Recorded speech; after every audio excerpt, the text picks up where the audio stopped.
Pessoal, esse vídeo eu vou falar sobre confecção de um laudo do exame citopatológico. Então a gente vai ver todos os passos, né, para fazer um laudo correto, né, de citopatologia. Então o objetivo nosso é esse dessa aula, né? É um assunto que a maioria dos livros não traz, mas a gente vai detalhar para vocês.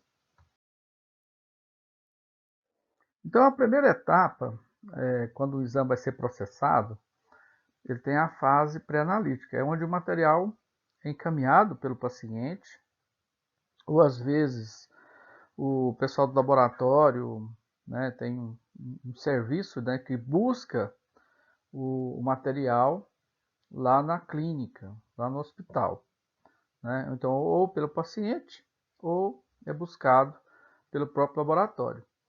Aí o pessoal da recepção vai receber esse material, né, vai conferir a identificação, que deve ter, no caso, na citopatologia, tem no frasco, né? Tem aquele suportezinho lá que vem a lâmina. E também conferir baseado no pedido médico. Então tem que olhar o pedido e conferir se está identificado. Se essa amostra não estiver identificada, o laboratório ele tem que identificar, porque às vezes ela vem em um saquinho separado, o pedido enroladinho, né? E vem lá bonitinho. Ou às vezes a paciente traz. E aí a gente coloca um rótulo, né, nesse tubete e identifica. Aí esse material, depois que faz essa identificação, ele vai ser registrado, né? Aí a recepcionista vai pegar os dados do paciente, né? Nome completo, os documentos, não pode ser RG, CPF, data de nascimento, né? E vai fazer um relatório baseado nesses dados, né? Então vai criar um registro, né? Quando a paciente entrega o pedido, ou o pedido vem pelo pessoal que buscou lá no hospital, tem que observar se esse pedido tem informações clínicas do paciente. Se tiver, já preenche também nesse registro, tá? Então o material ele vem, isso aqui é um pedido de exame, uma requisição bem simples, que vem o nome da paciente, aqui o CPF, o RG, o telefone, o nome da mãe, isso também é requerido lá na recepção, e outras informações, né, do paciente, o convênio que a pessoa tem, né, o número desse convênio. Às vezes pergunto também se já fez o exame antes, né, no laboratório, porque na citopatologia, quando a gente vai fazer o laudo, é bom a gente olhar o exame anterior, né? Então a gente já preenche esse pedido aqui, o registro com essas informações. Então todas as informações vêm para cá e aqui ele coloca o tipo de citologia, se é convencional ou meio líquido, porque é importante a gente saber isso, porque se for meio líquido, o laboratório tem que ter um aparelho para isso, para processar essa amostra. Se for convencional, é só o kit de coloração mesmo. E aqui também tem outros tipos de citologia, né? Citologia de mama, de outras regiões, mas a gente está pensando só na citologia parasitária. Aqui os dados clínicos do paciente, né?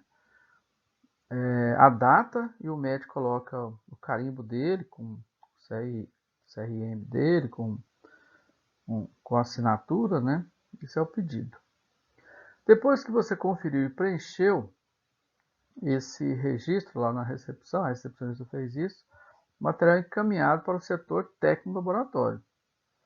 Lá no setor técnico, eles vão pegar essa lâmina, conferir se tem numeração nela, né, no caso aquelas informações importantes, data do nascimento e as iniciais do nome e sobrenome do paciente.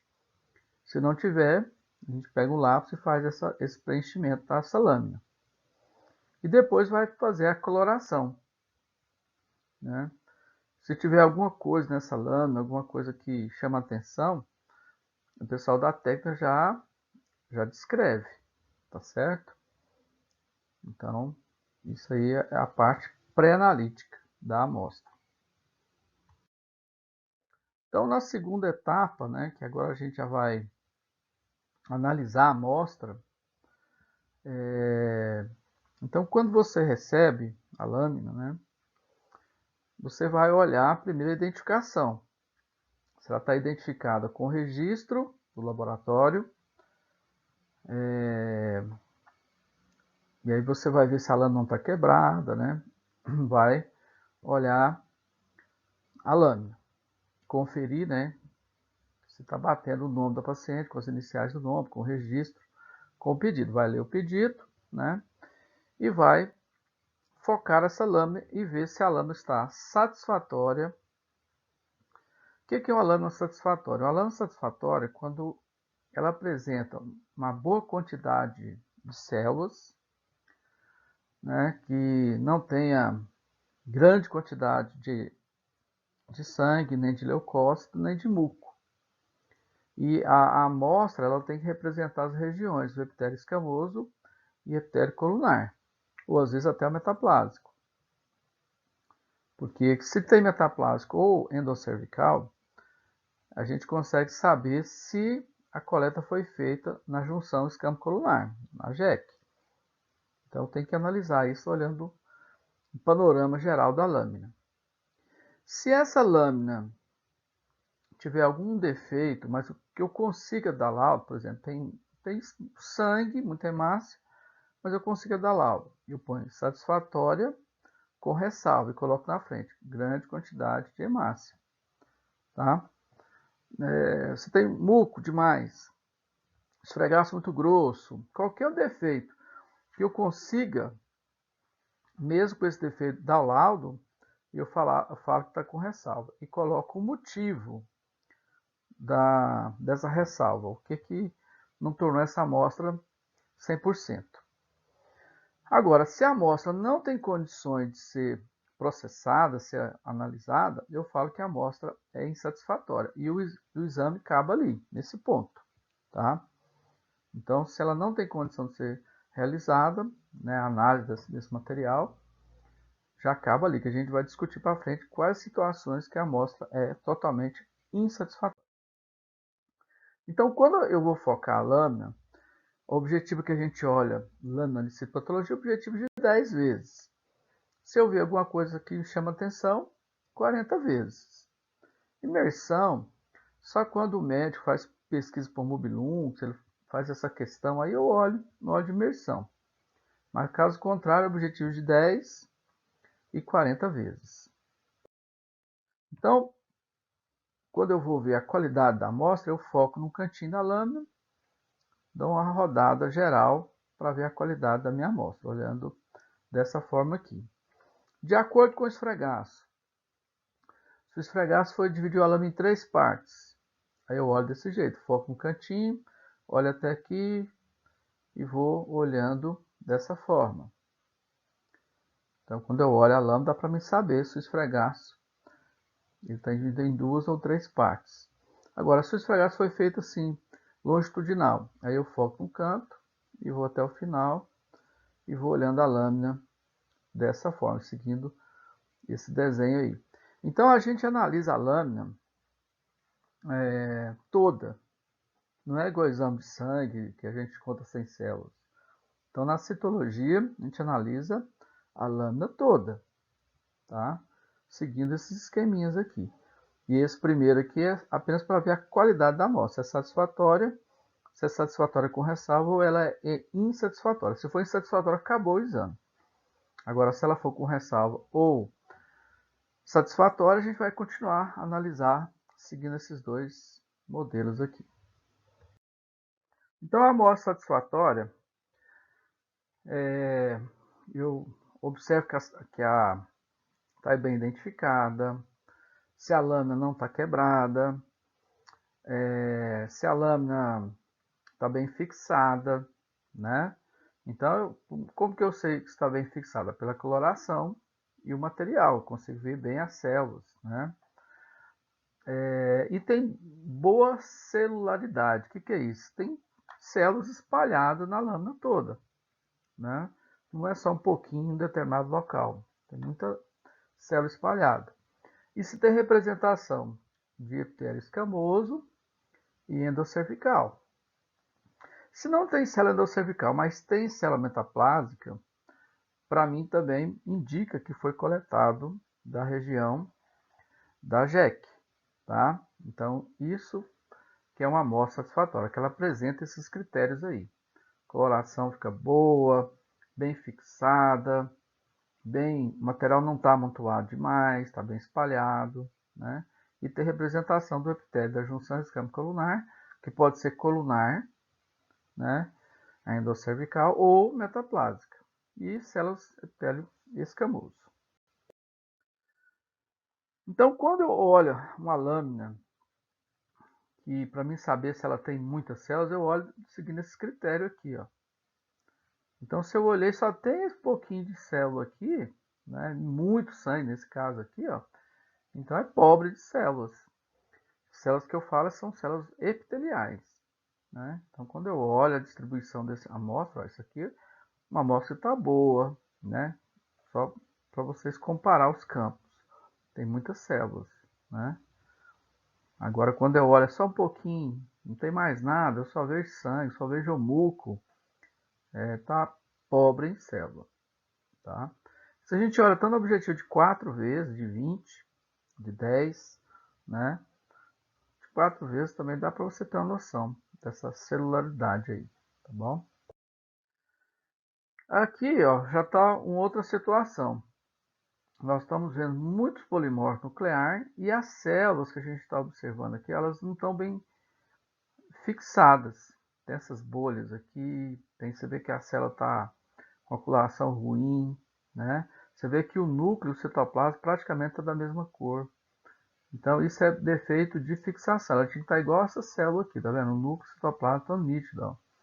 Agora, essas células estão estranhas demais, né? Defeituosas e com a coloração muito ruim. E então, esse é o tipo de amostra que eu preciso pedir outra, né? Falar que a amostra é insatisfatória, por quê? Tem célula que está com um formato do núcleo muito estranho, que pode ser uma lesão importante, né? Então, preciso analisar melhor essa amostra aqui. Ó, muito sangue e pouca célula, a gente não pode dar laudo. É insatisfatório. Mas se eu tiver sangue e tem muita célula espalhada, não está amontoada, eu consigo analisar, eu ponho satisfatória com ressalva, né? Mas descrevo que tem muito sangue. Uma outra situação que a gente observa são os espermatozoides. Se tem pouquinho, aqui é espermatozoide, aqui um, aqui outro. A imagem está muito pequenininha aqui, mas dá para a gente ver que tem um monte de espermatozoide. O espermatozoide, quando a gente analisa, ele tem uma área escura e tem uma área clara. A ponta dele é clarinha. E o começo dele é mais escuro. O flagelo pode ser observado ou não, tá? É claro que tiver o flagelo é mais fácil, mas não necessariamente. Então agora, se tem muito espermatozoide, é insatisfatório. Agora, quando tem pouquinho, eu nem falo. E cuidado para escrever presença de espermatozoide, só se ela for insatisfatória. Agora, se ela não tiver, evita colocar, tá? Que pode ser mal interpretado pelo paciente. Não pelo médico, mas pelo paciente. Olha aqui, ó. Só tem sangue na amostra e esse pouquinho de célula aqui, mais nada. Então, muito sangue e pouca célula. Então, amostra insatisfatória. Defeito na fixação. Ó, as células estão praticamente da mesma cor, você não consegue ver limite celular. Essas bolhas aqui, ó, pode ser degenerativa, né, de autólise. Então, amostra satisfatória. Então, fixação deficiente. Então, o médico, ou quem fez a coleta, demorou para colocar o álcool 70. Faltante leucócito, a amostra.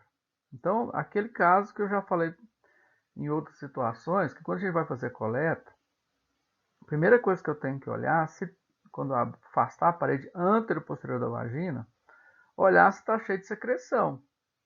Então, se tem muco demais ou tem corrimento, o que eu tenho que fazer antes? Tirar essa secreção para depois fazer a coleta.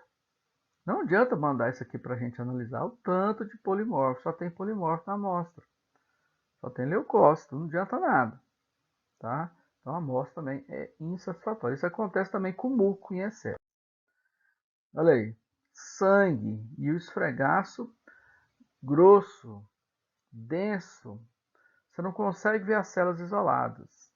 Tá? Então, isso também é a situação que a amostra é insatisfatória. Aqui as células estão espalhadas, só que tem presença de um parasita. Isso aqui foi identificado como uma larva da Escherichia bancroft. Né? Isso é caso raríssimo, né? Que é um parasita que ele entra na via linfática e causa elefantiasis, aquela doença que os membros ficam inchados, né, devido à drenagem linfática. Eu descrevo, né, que se der para dar o laudo, você põe insatisfatória com ressalto, presença de larvas, de parasitas. Às vezes a gente tenta identificar, mas às vezes a técnica não é muito boa para identificar parasita, não é um exame específico para isso. Mas eu ponho presença de larva, que aí o médico depois vai fazer um exame mais específico, pedir outro exame para ver, né? Que parasita é esse. Olha aqui, tanto que o material está denso. Adianta eu analisar um material desse? Como que eu dou laudo nisso? É impossível, né? Então a amostra tem que estar bem espalhada, né? Para você ver as células isoladas. Aqui apresentando um caso que também tinha contaminação do Ascaris lumbricoides, né? Só tem o asco, mas as células estão bem espalhadas, não estão assim, só agrupadas, dá para me dar laudo. Agora, se tiver parasita, mais células agrupadas demais, ou sangue, outra coisa que atrapalha eu visualizar as células, eu falo que a amostra é insatisfatória. Contaminação por fungo. Às vezes, a pessoa guarda a lâmina por muito tempo, demora levar para o laboratório. Aí, essa amostra amofa, né? O fungo de geladeira às vezes acontece, ou deixa dentro da bolsa, né? E aí você vai ver isso aqui na amostra, ó. Amostra mofada. Então, isso é sinal de contaminação. Aqui o espermatozoide, dá pra gente ver bem, ó. A cabecinha dele só tem, as cabecinhas, ó, uma parte escura e uma ponta clara, ó. Pontinha mais clara. Então, só tem espermatozoide na amostra, em grande quantidade. Insatisfatório. Se tem um pouquinho, eu nem falo nada, né? E dou meu laudo. Tá vendo? Observe que tem uma área escura e uma área clara, ó. Escura, clara. Porque tem muco que lembra espermatozoide, né? Então tem que observar bem isso aí para não confundir as coisas.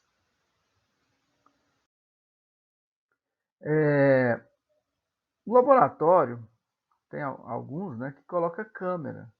Quando a gente está vendo alguma coisa que chama atenção, até mesmo uma amostra satisfatória, fotografa.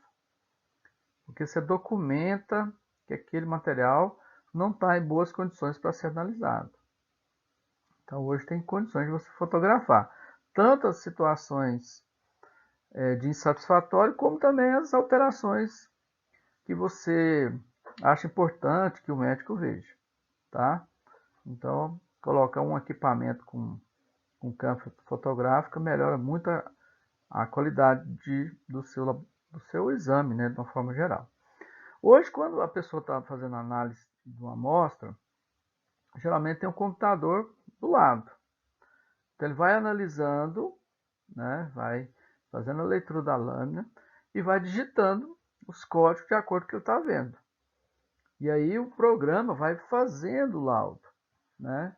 Isso facilita bastante a vida do citopatologista. Então, antigamente a gente fazia o laudo no papel, escrevia tudo. Aí tinha uma pessoa que só digitava, ela ia ler sua garrancheira que você escreveu lá, e passar para um programa. Hoje não, já é diretamente no programa. Então você vai olhando e já vai digitando automaticamente, através de códigos. E aí esses programas vão preenchendo o laudo. Quando você terminar, Enter, você lê seu laudo. Tudo que você viu está lá, descrito de acordo com os códigos que você preencheu. Se você concordar que está tudo legal, de acordo com o que você viu a lâmina, tem a assinatura digital, né, que você já clica lá e o material já vai encaminhado para um arquivo do laboratório que posteriormente será encaminhado para o médico ou vai ficar nesse arquivo. Se o paciente quiser buscar, ou hoje em dia tem uns links, né, que o paciente também entra e ele imprime na casa dele, né? O médico também, ele entra no link e baixa o exame. Hoje tem várias formas, né? Ou se a paciente vai lá no laboratório buscar o exame, aí a recepcionista vai lá, imprime e já entrega para o paciente na hora, né? Então são etapas, né, que a gente faz o exame. Então agora a gente vai ver as etapas do laudo, como que você vai escrever. Então a gente já viu como que é satisfatório, insatisfatório ou satisfatório com ressalva, né? E agora a gente vai ver as outras etapas do exame. No estágio 3, a gente vai descrever as células escamosas. Então você vai analisar a lâmina, né? Aí você viu lá, tem célula superficial, intermediária, ou se tem profunda, né? Você viu lá. E aí como que é escrita na hora de falar dessas células? Esfregar citológico constituído, ou você quer colocar esfregar cérvico vaginal representado, constituído, essa é a linguagem que você achar melhor. A gente escreve a maioria das vezes assim, esfregar citológico constituído por células. Aí você vai descrever as células que você viu. Superficial, intermediária, profunda, quais você viu. Lembrando que é escamosa. Se tem mais de um tipo, aí você põe com predomínio das, aí você coloca a que você viu mais. Então vamos dar um exemplo aqui. Esfregar citológico constituído por células superficiais intermediárias, com predomínio das intermediárias. Pronto. Aí eu vi célula superficial, intermediária e profunda, com predomínio que você viu mais, superficial. E se eu vi só um tipo, esfregar citológico constituído por células intermediárias. Pronto. Não tem predomínio, né? Então, predomínio é quando tem mais de um tipo, célula escamosa, a gente coloca para o médico ter uma ideia de qual tipo está predominando. No quarto passo, eu vou falar das células endoscervicais. Isso aqui é um passo importante. Se eu ver células endoscervicais, eu ponho presença de células endoscervicais. Se não ver, eu tenho que escrever a ausência de células endoscervicais. Nas células escamosas, eu não preciso falar ausência de célula profunda, ausência de célula intermediária, se não tem. Tá? Só a endoscervical que você tem que colocar a ausência de células endoscervicais. Qual a importância disso? Para ter a qualidade da amostra, se o médico fez coleta da junção escamocolunar. Então ele tem que ter célula endoscervical, né? Ou metaplásica. Então o quinto passo é onde eu vou falar das células metaplásicas. Só que se eu não ver célula metaplásica, eu ponho nada. No quinto passo fica vazio. Agora se eu ver, eu descrevo presença de células metaplásicas. No sexto passo, eu vou falar dos elementos não epiteliais. E aqui é interessante que a gente vai colocar a intensidade. Se tem pouco, a gente coloca uma cruzinha. Se tem moderado, 2 cruzes. Se tem muito, 3 cruzes. Tá? Você pode colocar assim uma cruz /3 para o médico saber a intensidade, né? Que é pouco, moderado, acentuado. Ou pode escrever também. Tem laudo que põe muco discreto, muco moderado, muco acentuado. Então é critério seu aí na hora de fazer a descrição, né? As cruzinhas é mais fácil, o pessoal já conhece, né? Então o médico entende facilmente a intensidade disso aí. Então a gente coloca espramuco para polimorfos nucleares. Tem gente que coloca leucócitos em vez de pôr PMN, tá? Estiócitos, tem gente que coloca macrófago em vez de estiócito, e as hemácias, né? Então, são os elementos no epiteliário que a gente escreve. O sétimo passo, você vai descrever a microbiota, que é as bactérias. Então, se for lactobacilo, microbiota vaginal lactobacilar. Se for lactobacilo, ele tem citólise, só tem o núcleo lá, muita citólise. Põe lactobacilar com citólise. Se for cocos, né, que é predomínio de célula profunda, né, aí microbiota cocóide. Então tem gente que coloca cocos SP, né, ou cocóide. E tem gente que gosta de falar microbiota vaginal mista, né? Então tem alguns que gostam de falar isso aí, porque mista não descreve nada, né? Então o cara tira a responsabilidade dele. E quando você vê células cobertas de bactéria, né? Aquelas bactérias supracelulares, supracitoplasmáticas. Então, microbiota cocobacilar com presença de célula indicadora, ou você pode colocar cruz-cel, célula-alvo, célula-guia, né? Sugestivo de Gardnerella vaginalis. Por que tem que colocar sugestivo? Você não tem certeza, tem que fazer exame mais específico para identificar, mas pela morfologia é sugestivo. Agora, às vezes pode ser mobilunx, né? Que é parecido também no objetivo de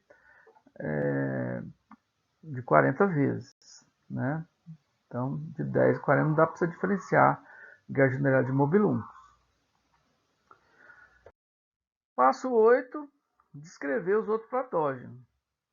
Então, quando tem, por exemplo, vamos supor que você achou cândida, como é que é a presença da cândida SP na amostra? Presença de leveduras, pseudohifas, hifas, né? Compatível com cândida SP. Se for glabrata, presença de leveduras agrupadas, né? Sugestivas de cândida glabrata. Se for tricomonas, presença de estruturas irregulares, sugestivas de tricomonas vaginais. Clamídia, presença de células vacuolizadas com inclusão. No caso da clamídia, quais células vacuolizadas? Tem que ser célula profunda ou metaplásica ou endocervical. Tem que ser uma dessas três aí, apresentando vacuolizações com inclusão, né? Então, o médico tem que saber que isso aí pode ser clamídia. Herpes. Eu descrevo as alterações pelo herpes. Cardiomegalia, cromatina condensada na periferia do núcleo, inclusão nuclear, núcleo com cromatina de aspecto de vidro fosco, amodamento nuclear, aquelas células multinucleadas, né, binucleadas. Então, as alterações por herpes. Eu descrevo todas as alterações observadas, né, sugestivas de herpes simples. Agora, quando você não vê, você põe ausência, né? Não vi nenhum bichinho. Ausência de fungos e tricomonas, alterações clamidiais virais. Agora, vamos supor que eu achei cândida, ou glabrata ou cândida SP. Eu ponho ausência, escrevo, né, o fungo aqui em cima, e ponho ausência de tricomonas, alterações clamidiais virais. Se eu achei tricomonas, eu descrevo aqui em cima, ausência de fungos, alterações clamidiais e virais. Se eu achei clamídia, alteração pela clamídia, descreva a alteração aqui, ausência de fungos e de alterações virais. Se eu achei alteração pelo herpes, ausência de fungos, tricomonas e alterações clamidiais. Agora, se eu achei mais de um bichinho, você descreve o que você viu e a ausência dos que você não viu, tá certo? Então, esse passo 8 aqui é muito importante para o médico, né, para saber que você pesquisou aquele patógeno em questão.